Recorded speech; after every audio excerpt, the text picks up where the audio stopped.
Hello friends, back to Bhavani lifestyle. எங்கள் வீட்டில் இன்றைக்கி காலையில் சாப்பாடு தோசை அண்ட் தேங்காய் சட்னி. எங்கள் வீட்டில் என்ன சாப்பாடு திணறைக்கு நைட்டில் மாவரைக்கு ரொம்ப டைம் ஆகிட்டு இருந்தாலும் மாவு நல்லா புளிச்சிட்டு.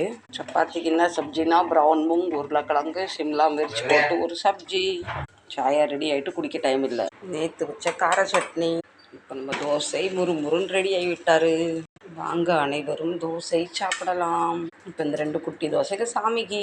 எப்போவுமே ஃபஸ்ட்டு சாமிக்கு தான் ஊற்றுவேன். இன்னைக்கு கொஞ்சம் கன்ஃபியூஸில் மறந்துட்டேன். இருந்தாலும் எந்த பொருளுமே நாங்கள் எச்சி பண்ணலை. சாமிக்கு வைக்கலாம், அதை பற்றி பிரச்சனை இல்லை. நாங்கள் இப்போ சாமிக்கு சாப்பாடை கொடுத்துடலாம்.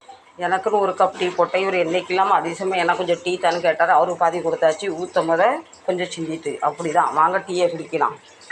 நீங்களாம் டீ குடிச்சிங்களா? இல்லையா? இல்லைன்னா வாங்க டீ குடிக்கலாம். சியர்ஸ். சப்பாத்தி பண்ணுறது தவா எடுத்தாச்சு. இன்றைக்கி 5 சப்பாத்தி, அவருக்கு 3, எனக்கு 2. மத்தியானம் சோறு இல்லை. வாங்க சப்பாத்தி பண்ணலாம். சப்பாத்தி சுட்டாச்சு. நம்ம சப்பாத்தி ஃப்ரெண்ட்ஸ், இந்த வீடியோ பிடிச்சிருந்தா